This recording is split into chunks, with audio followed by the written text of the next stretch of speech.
الرحمن السلام علیکم۔ آج 23 جنوری بروز اتوار ہم بات کریں گے 3 اہم ایشوز کے حوالے سے۔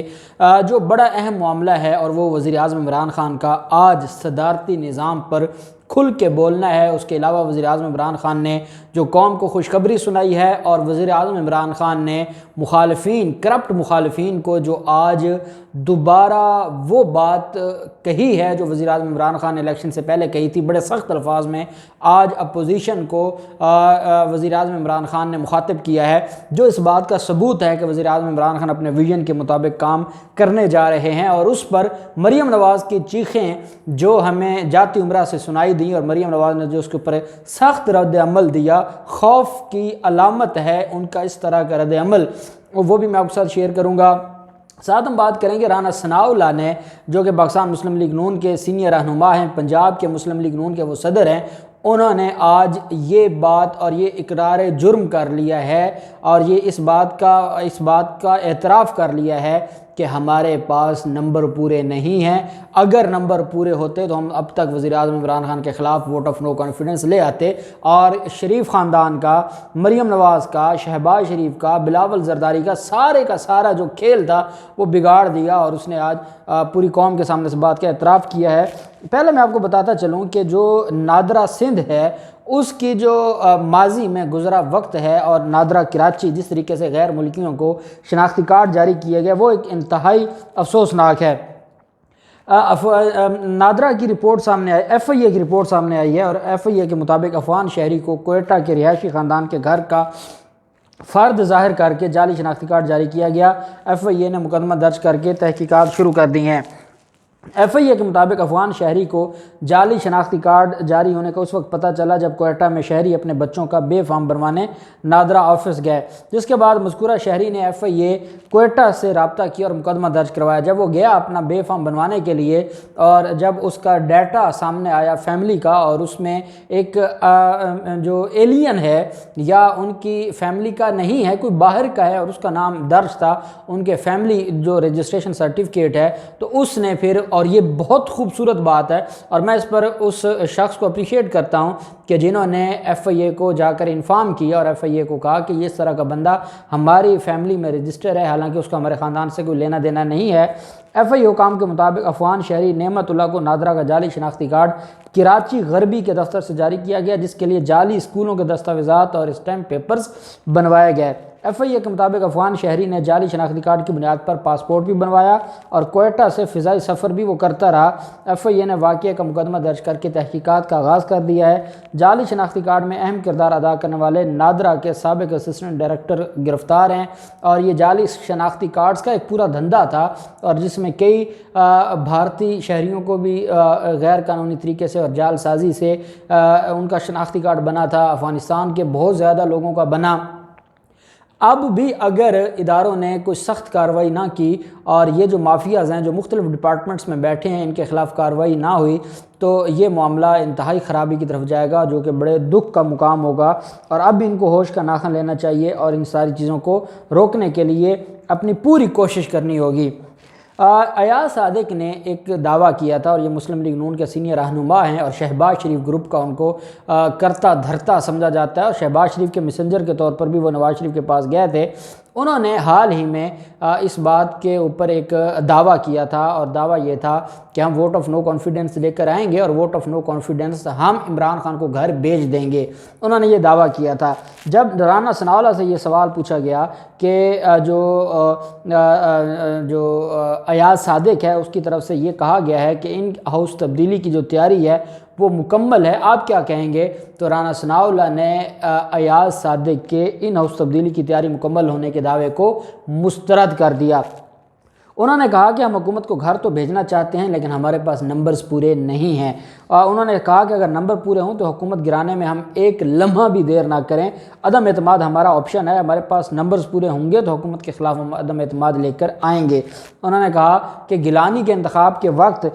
پی ٹی آئی کے 22 سے 23 لوگ ہمارے ساتھ رابطے میں تھے، جو بعد میں ہمارا رابطہ ان سے کٹ گیا، جس کی وجہ سے ہمارے نمبرز پورے نہیں ہو رہے، اور وہ کہتے ہیں کہ ہمارے تو کسی لمحے بھی نمبرز پورے ہو جاتے تو ہم اب تک عمران عمران خان کے خلاف ووٹ آف نو کانفیڈنس لے کر آتے ہیں۔ اور یہ حقیقت ہے کہ آپ کو کیا لگتا ہے کہ اپوزیشن کتنی مشکل سے عمران خان کو برداشت کر رہی ہے؟ اپوزیشن کا سب سے بڑا دکھ، سب سے بڑی تکلیف، سب سے بڑی بیماری وہ عمران خان ہے، اور وہ یہ چاہتے ہیں کہ کسی طریقے سے عمران خان سے جان چھوٹے، اور یہ جان چھوٹنے والی نہیں ہے، اور یہ آج عمران خان نے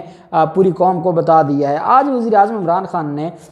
جو لائیو کالرز سے جو ہے وہ کالز کے ذریعے جو قوم سے بات چیت کی ہے، اور کئی پاکستانی شہریوں کی فون کالز اٹینڈ کر کے ان کے سوالات کا جواب دیا، بڑا دلچسپ سیشن ہوا آج کا۔ اس میں جو مختلف چیزیں وزیر اعظم عمران خان کی طرف سے کہی گئیں، اس میں ایک تو اپوزیشن کے حوالے سے جو معاملات تھے وہ بھی، اور دوسرا جو معاملہ تھا وہ تھا صدارتی نظام کا۔ لیکن جو ملک میں ترقی ہے، معاشی ترقی ہے، اور ملک کو خوشحالی کی طرف لے کر جانا ہے، اس کے اوپر جو پہلے بات کی وہ میں آپ کو پہلے بتا دیتا ہوں۔ وزیر اعظم عمران خان نے آج کہا کہ اصولاً تو مجھے پارلیمنٹ میں بات کرنی چاہیے، لیکن بدقسمتی سے پارلیمنٹ میں اپوزیشن بات نہیں کرنے دیتی۔ انہوں نے کہا کہ پارلیمنٹ میں NRO کے متلاشی لوگ بیٹھے ہیں، اگر آپ ان کے مطالبات پورے نہ کریں تو وہ آپ کو بات ہی نہیں کرنے دیتے۔ پارلیمنٹ میں انہوں نے ایسا ماحول ہی نہیں بنایا، یہ بدتمیزی کرتے ہیں، اس وجہ سے مجھے قوم سے بات کرنی پڑتی ہے، ڈائریکٹ قوم سے مجھے مخاطب ہونا پڑتا ہے، اور وہ باتیں جو مجھے پارلیمنٹ میں کرنی چاہیے تھیں وہ میں قوم کے سامنے کرتا ہوں، کیونکہ پارلیمنٹ میں یہ کرپٹ اپوزیشن بات نہیں کرنے دیتی۔ اور یہ صرف ایک ہی ان کا مطالبہ ہے کہ ہمیں NRO دیں گے تو ہم اس پارلیمنٹ کا جو نظام ہے وہ چلنے دیں گے، NRO نہیں دیں گے تو ہم پورے نظام کا حشر نشر کر دیں گے۔ یہ ان کی جمہوریت ہے، اور یہ ان کا جو آئینی ذمہ داری ہے۔ وزیر اعظم عمران خان نے کہا کہ پاکستان ایک عظیم خواب کا نام ہے، علامہ اقبال نے پاکستان کا خواب دیکھا، کوئی ایسی ریاست بنے جس کو دیکھ کر دنیا کو پتہ چلے کہ یہ حقیقی فلاحی ریاست ہے۔ وزیر اعظم نے کہا کہ گزشتہ دنوں میں نے ریاست مدینہ پر مضمون لکھا تھا تو مخالفین نے تنقید کی کہ میں دین کے پیچھے چھپ رہا ہوں، مجھے سیاست میں آنے کی ضرورت نہیں تھی، میری ساری جو جد و جہد ہے وہ اس کا مقصد ملک کو مثالی فلاحی ریاست بنانا تھا۔ انہوں نے کہا کہ جس مقصد کے لیے ہم نے ملک بنایا، جب تک ہم اس مقصد پر عمل نہیں کریں گے ہم ترقی نہیں کر سکتے۔ مہنگائی سے متعلق سوال کا جواب دیتے ہوئے وزیر اعظم عمران خان نے کہا کہ مجھے مہنگائی کا احساس ہے، یہ ایسی چیز ہے جو مجھے کئی مرتبہ راتوں کو جگاتی ہے، جس نے میری راتوں کی نیند اڑا دی ہے، مجھے پورا احساس ہے ہمیں ماضی کی حکومت کو چھوڑا ہوا پاکستان کی تاریخ کا سب سے بڑا کرنٹ اکاؤنٹ خسارہ ملا۔ انہوں نے کہا کہ ماضی کی حکومت کے چھوڑے ہوئے پاکستان کی تاریخ کے سب سے بڑے کرنٹ اکاؤنٹ خسارے کی وجہ سے روپے پر بوجھ پڑا، جس سے مہنگائی کی شرح میں تیزی سے اضافہ ہوا۔ انہوں نے کہا کہ کرونا وبا کی وجہ سے سپلائی میں کمی کے باعث پوری دنیا میں مہنگائی ہوئی، اور مہنگائی صرف پاکستان میں نہیں بلکہ پوری دنیا میں ہوئی، لیکن پاکستان میں زیادہ ہوئی، اس کا مجھے احساس ہے۔ پاکستان میں مہنگائی سے تنخواہ دار طبقہ متاثر ہوا، لیکن کسان خوشحال ہوا، مزدور طبقے کی طلب میں اضافہ ہوا، کئی شعبوں میں ریکارڈ ترقی ہوئی، کئی شعبوں میں کارپوریٹ سیکٹر نے ریکارڈ منافع کمایا۔ کارپوریٹ سیکٹر کو اپنے ورکرز کی تنخواہیں بڑھانی چاہیے، اور جو کسانوں کے مسائل ہیں اس کو بھی ہم دیکھ رہے ہیں، اور بہت جلد ہم کسانوں کے مسائل بھی حل کریں گے۔ وزیر اعظم عمران خان نے مختلف جو فگرز دیے، اور انہوں نے کہا کہ ہماری حکومت میں جب ہم آئے تو 4 بحران آئے، جن میں سے بڑا بحران یہ تھا کہ پاکستان دیوالیہ ہو چکا تھا، ہمارے پاس پیسے نہیں تھے کہ ہم قرض کی قسطیں ادا کر سکیں، اور زر مبادلہ کے ذخائر سب سے کم تھے، جبکہ بجلی کا گردشی قرضہ 480 ارب تھا۔ لہٰذا ایسے حالات میں ہماری کوشش تھی کہ ملک کو مستحکم کیا جائے، ہم نے ملک کامیابی سے مستحکم کیا ہی تھا کہ کرونا آ گیا، 100 سال میں یہ دنیا کا سب سے بڑا بحران ہے، اور پھر مہنگائی کی لہر آ گئی۔ پھر عمران خان نے کہا کہ افغانستان میں نئی حکومت آئی تو لوگوں نے ڈالر خریدنا شروع کر دیا، اور یہاں سے ڈالر خرید کر افغانستان بھیجے گئے، جس سے ہمارے روپے پر دباؤ پڑا۔ یہ 4 بحران کسی بھی حکومت کو نہیں ملے۔ ساتھ ہی انہوں نے جب ایمرجنسی کے نفاذ کا جو معاملہ ہے، ایک کالر نے سوال کیا کہ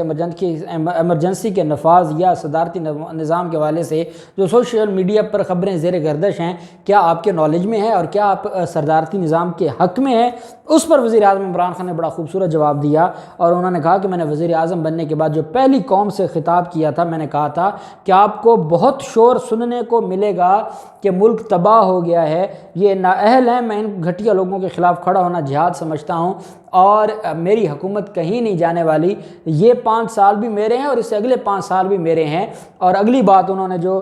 بڑا سخت جو جملہ کہا ہے، انہوں نے کہا ہے کہ ان سے مفاہمت میں نے نہیں کرنی، انہوں نے بلیک میل کرنا ہے تاکہ انہیں کسی طرح NRO مل جائے، جیسے پرویز مشرف نے دیا تھا۔ جنرل مشرف نے اس ملک پر مارشل لا سے زیادہ ظلم ان 2 خاندانوں کو NRO دے کر کیا تھا، اور آج قوم اس کی قیمت ادا کر رہی ہے، کیونکہ جو آدھا پیسہ ہم ٹیکس سے اکٹھا کرتے ہیں وہ ان کے قرضوں کی قسطوں کی ادائیگی میں چلا جاتا ہے۔ انہوں نے کہا کہ ان 2 خاندانوں کو NRO دینا ملک سے سب سے بڑی غداری ہے۔ انہوں نے افراتفری پھیلائی ہے، یہ کہتے ہیں غربت بڑھ گئی ہے، لیکن ورلڈ بینک کے مطابق غربت کم ہوئی ہے اور پاکستان میں جو چیزیں وہ بہتر ہوئی ہیں۔ انہوں نے کہا کہ تنقید اچھی چیز ہوتی ہے، لیکن ایک چیز پروپیگنڈا اور جعلی خبر ہے، فیک نیوز ہے۔ جان بوجھ کر ملک میں فیک نیوز کے ذریعے جو مایوسی پھیلائی جا رہی ہے، یہ وہ لوگ ہیں جو مافیاز ہیں۔ ہمارا مقابلہ عام لوگوں سے نہیں، یہ سیاستدان نہیں، یہ مافیاز ہیں۔ انہوں نے کہا کہ میڈیا میں بیٹھے ہوئے لوگ جو مایوسی پھیلا رہے ہیں وہ یہ نہیں بتاتے کہ شرح نمو 5% سے زائد کیسے ہوئی ہے، یہ چیزیں یہ نہیں بتاتے، اور ساری کی ساری یہ اپنے مفادات کی بات کرتے ہیں اور اپنے مفادات کی جنگ لڑتے ہیں۔ انہوں نے کہا کہ اپوزیشن کو خبردار کیا کہ اگر میں حکومت سے باہر نکل گیا تو آپ کے لیے میں زیادہ خطرناک ہوں گا۔ عمران خان حکومت سے زیادہ خطرناک اپوزیشن میں ہوگا، ابھی تک تو میں چپ کر کے بیٹھا ہوں، اگر میں سڑکوں پر نکل آیا تو آپ کے لیے چھپنے کی جگہ نہیں ہوگی، کیونکہ لوگ آپ کو پہچان چکے ہیں، اور جو مجھے یہ دھمکیاں لگاتے ہیں کہ آپ چلے جائیں گے اور آپ کا کیا بنے گا، تو انہوں نے کہا کہ مجھ سے بہتر کون اپوزیشن کر سکتا ہے، میں نے جو اپوزیشن کرنی ہے وہ اپوزیشن ایسی ہوگی کہ سب کو نظر آئے گی، اور کہتے ہیں کہ مجھے قوم میرے ساتھ ہے، اور قوم کو کیسے میں نے باہر نکالنا ہے ان مافیاز کے خلاف وہ بھی مجھے پتہ ہے، اپوزیشن کیسے کرنی ہے وہ بھی میں نے کر کے دکھائی ہے۔ اس وجہ سے جن لوگوں کو یہ خام خیالی ہے اور جو یہ باتیں کرتے ہیں کہ عمران خان حکومت سے چلے گئے تو کیا ہوگا، عمران خان نے یہ کر دیا تو کیا ہوگا، تو انہوں نے کہا کہ عمران خان ساری چیزوں کو جانتے ہیں اور عمران خان کو پتہ ہے کہ کیسے ان لوگوں کو ٹیکل کرنا ہے، اور عمران خان یہ بھی جانتے ہیں کہ ان سارے کے سارے معاملات میں، اور مریم نواز نے کہا ہے کہ آپ کے دن پورے ہو گئے ہیں اور آپ پتہ ہی نہیں چلے گا بھاگ جائیں گے، اور آپ ایسے ہی حکومت چھوڑ کے بھاگیں گے، اور اب آپ کو اندازہ ہو گیا ہے کہ آپ کے دن پورے ہو گئے ہیں، اور اب آپ دھمکیاں لگانے لگ گئے ہیں کہ اپوزیشن میں آؤں گا تو میں اور خطرناک ہو جاؤں گا۔ شہباز گل نے کہا کہ یہ آپ کے باپ نہیں ہیں جو بھاگ جائیں گے، یہ عمران خان ہے جس کا جینا مرنا پاکستان ہے، حکومت میں ہو یا اپوزیشن میں ہو، وہ پاکستان میں رہ کر عوام کی فلاح کے لیے کام کرتے رہیں گے۔ بڑا اہم اور بڑا میں سمجھتا ہوں کہ ایک جو مختلف چیزوں کے اوپر جو عمران خان نے آج کلیئرٹی دی ہے وہ بڑی اہم ہے، اور قوم یہ باتیں سننا چاہتی تھی۔ اللہ پاک پاکستان کا حامی و ناصر ہو۔ بہت شکریہ۔ اللہ حافظ۔ پاکستان زندہ باد۔